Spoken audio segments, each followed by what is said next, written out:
All right, franchises. This was maybe a tougher one than expected going into it, but I think I'm going to settle on. I have six, but I'm going to settle on four. I'm going to go. You can't really argue it. Star Wars, it was started off. It was a huge one, and now they've kind of moved their release dates to December. But first, what, six movies were all summer Yeah. release And dates, I Solo. think, Plus and Solo. no one Yep, cares plus about Solo. Solo. That one doesn't count. That one maybe hurts the argument. Maybe I'll take it off the list. And probably No, Clone so Wars Yeah. also. So who knows? I think they But did yeah, come out in well, summer. while you can argue that there may be only three good Star Wars movies released in the summer, a lot of them are, and they all make money. So you got to go with that franchise. I'm sticking to it. I'm going with James Bond. That was the summer blockbuster franchise up until the 90s when they decided to change it to more of a November release.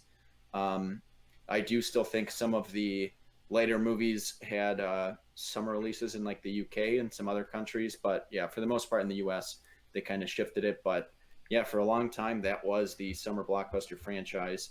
Um, I also went with Indiana Jones. He's on our Mount Rushmore as a character. Harrison Ford's on there as an actor. Indiana Jones is very summer. If they were to release the next Indiana Jones movie and it was in December, it would feel weird because that just feels like a summer type of a movie, even to just watch it and stuff. Um, and then I had a tough time with my fourth category. I was debating on Mission Impossible. Not all of them have come out in the summer, but the ones that have been big hits. But I didn't go with that, and I was debating on Jaws just because while the sequels aren't very good, that franchise as a whole might deserve some love just for the first one. But then I had to go with, I don't know if you can specifically call it a franchise, but the MCU, if you want to narrow it down, the Avengers movies specifically. So I think that those four are pretty solid. They're some of the biggest franchises in the world and in the history of cinema. And when I think summer blockbusters, all of those really kind of define what that is to me. They're all big budget, big action movies, adventure movies, and I think that kind of is what it is. So Star Wars, James Bond, Indiana Jones, and the Avengers slash MCU for me. All right, Bobby, what do you got for your picks? Very similar to Johnny, and I think that some of these are definitely going to be kind of clearly on multiple lists. Star Wars, I think that's a gimme. Really no need to go into it. I had the MCU slash Avengers, so that's what I did as well. I said, like, if you don't want to count just the MCU, you can put the Avengers movies in there. I also had Indiana Jones. He's popped up on every single list that he is available in this, and I think that it just kind of defines summer blockbuster. And then the last one I have is a franchise that I'm not a fan of, but I'm more interested in the story surrounding it and kind of how it became what it is, and that is the Fast and Furious, which is like the modern action.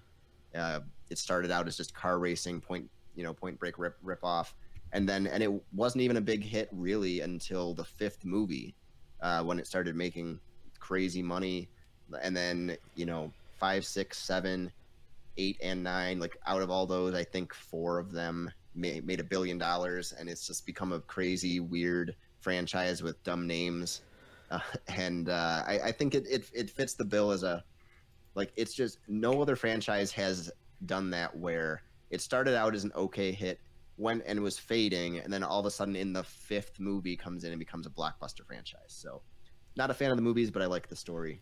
So I have Star Wars, the MCU, Indiana Jones, and Fast and Furious. It's all about family. That's what. Oh, yeah. Family and Corona. Yeah.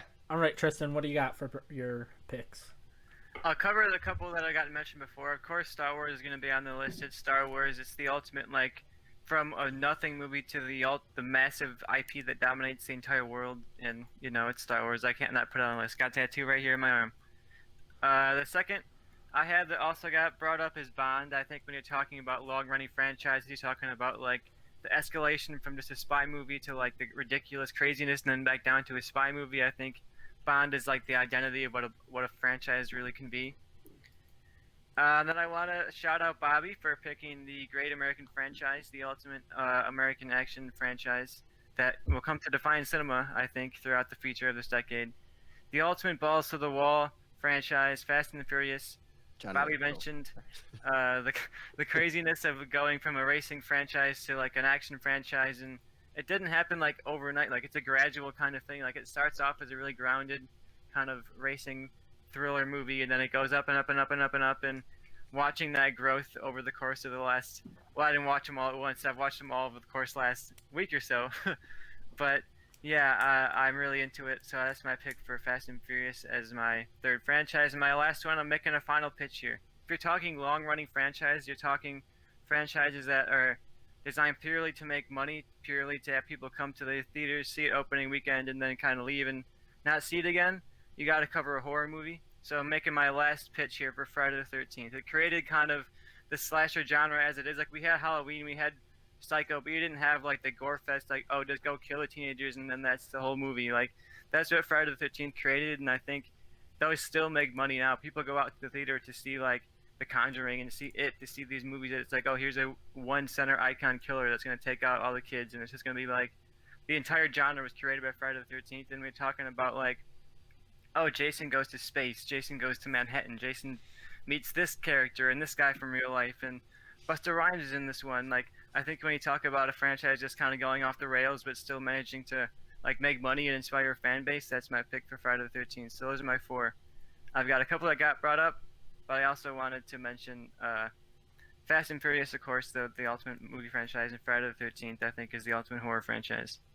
I gotta say, Busta Rhymes is in one of the Halloween movies. I don't think he's in one of the Friday the 13th movies. You're right. I got my Yeah, streams that's crossed there. Yep. All right, so that brings me to my list. All but one of mine have been brought up before. Obviously, I went with the MCU. You know, we're 22, 23, however many movies deep, and I feel like it's the most popular film franchise of all time. They're pretty much all summer releases. So I had to go with that. Obviously, I had to go with Star Wars as well. It kind of kicked off what the summer blockbuster franchise is. And then I went with Indiana Jones as well because, again, it's one of those first summer blockbuster franchise. It's iconic. They're still making a fifth one for some reason. No idea how that's going to go. And then finally, for my fourth pick, I went with Mission Impossible. I feel like it's the best action franchise of all time. Maybe other franchises have, you know, better individual movies, but I can't imagine a franchise that's 6 movies in and people could list any of the 6 as their favorite. And Except for the second Even one. two. the second one's not even like bad. It's just like It's weird. It's just like Weird whatever movie. about it. But okay, outside of that, 5 of the movies you can argue are great, and people still can argue which one their best one is. So I would say Mission Impossible. So, and yeah, those are my 4: MCU, Star Wars, Indiana Jones, and Mission Impossible. So with that being said, we have, I think, 3 that are locked in with Star Wars, MCU, and Indiana Jones. And then we have 2 franchises that were on only 2 lists, and that's James Bond and The Fast and the Furious.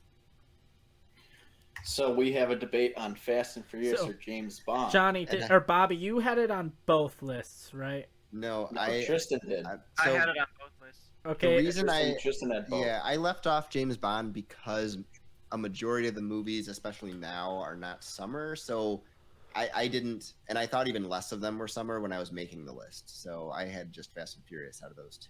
All right, and Mr. Moist Mason says in the chat, "Go with Jackass, you cowards." So They are in the middle of production on the 4th one. they just released the trailer this Jackass morning for the 4 4th one, or maybe it was yeah. yesterday. And so Spinner58 says, "I vote Bond," and Mr. Moist Mason said Fast and Furious for sure. So I feel So like we're 50-50. So Yeah. me, who didn't have Bond or Fast and Furious on either list, and Tristan, who had it on both, I feel like are the most unbiased as which one it would go between. I know where I'm leaning. Tristan, would you have a preference for which one would make the overall list? I could tell where Tristan's leading. Look, I know where I'm leaning. I'm leaning towards the Johnny Sucks route here because I'm going with Fast and Furious. I think it's definitely close. I think Bond has like the iconography of it, like the long running element of it. But I think just in terms of modern day franchises, just like the complete balls to the wall craziness of Fast and Furious, I think is like the embodiment of like empty blockbuster Hollywood movies that are somehow kind of like fun and endearing. So I think for me that's my pick. Yeah, here's my defense for Bond. First of all, Fast and Furious, whatever, like they're dumb movies that people have fun with. They're not good. But that being said, I understand that being on the list. That was my fifth.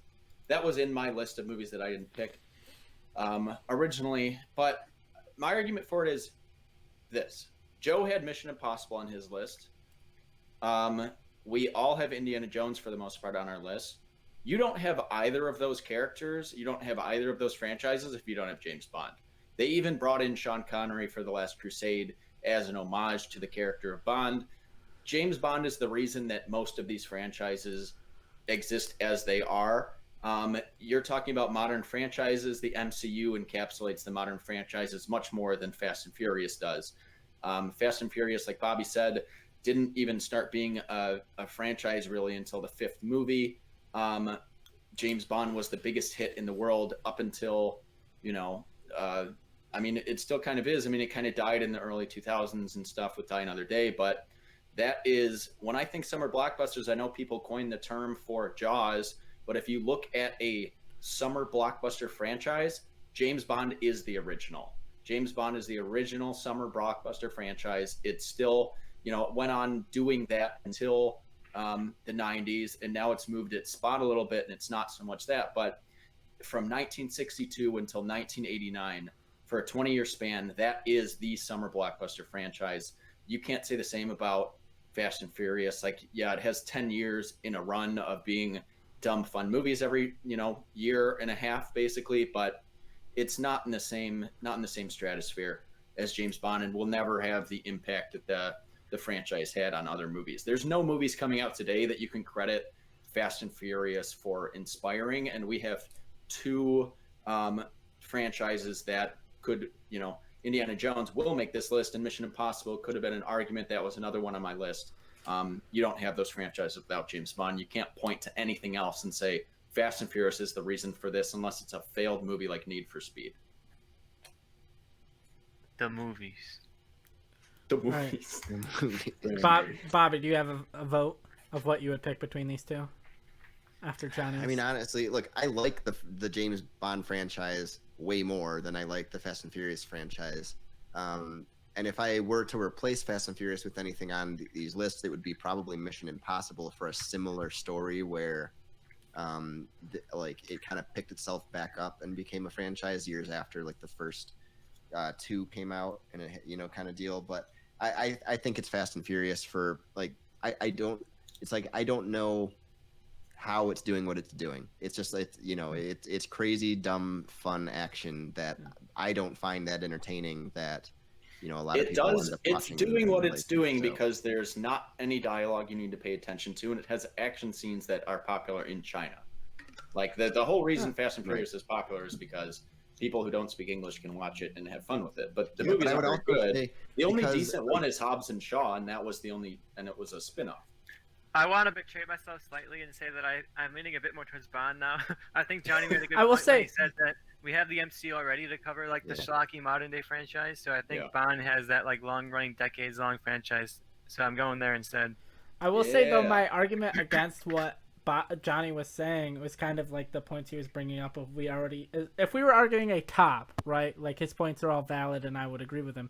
But as far as like the Mount Rushmore, I almost feel like Indiana Jones and James Bond are, because of the inspiration that Indiana Jones took from James Bond, they're almost kind of representations of the same thing. So it would almost be. But the Fast and Furious, the whole reason that they make money now is because they turned them into superhero movies because they saw the success of the MCU. So you can say the same thing for MCU and Fast and Furious. And I think James Bond and Indiana Jones are far more Mount Rushmore worthy than either the MCU or Fast and Furious. So I think that'd be my argument there.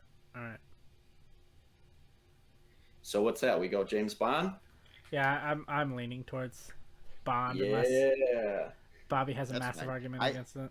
No, because honestly, I like the franchise more. I just find the Fast and Furious movies like kind of we already have.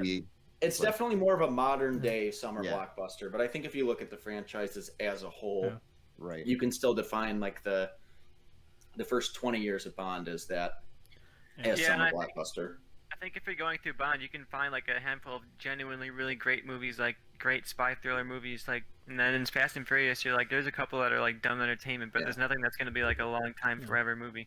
Yeah, and I figured. And the whole reason that I love James Bond so much is because if you go through the years, and what it still does is James Bond takes what is the big thing now and then makes a movie that's like that. So there's Like no other Star Wars. franchise that encapsulates.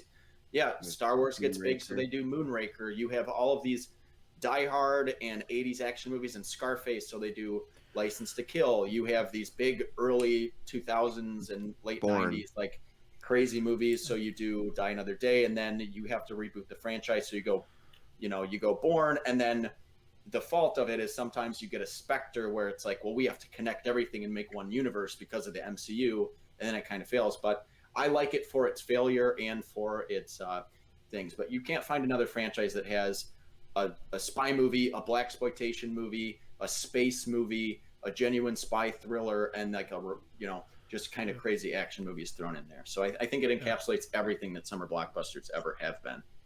You're not gonna. It doesn't take too much to get Bond to go over Fast and Furious for me, so that's fine. And also from Except you tried to choose Fast and Furious.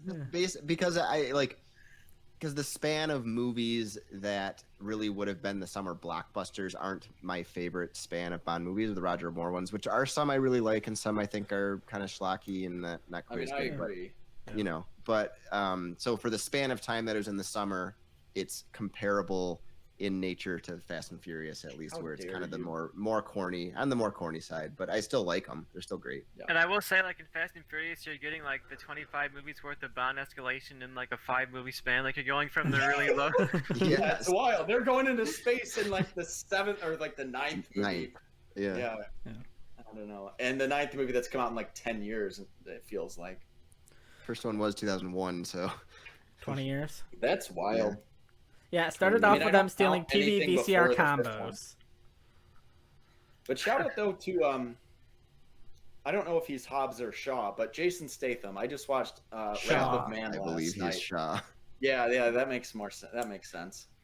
And I haven't But seen yeah, I that watched one. Wrath of Man last night. I highly recommend it. That's a great movie. I watched Pig in theaters, came home and watched Wrath of Man. It was a good night for movies. All right, so I think that wraps up our franchise Mount Rushmore. We have Star Wars, the MCU, Indiana Jones, and James Bond, which I feel like are 4 worthy Mount Rushmore category, or 4 worthy Mount Rushmore members. So that wraps up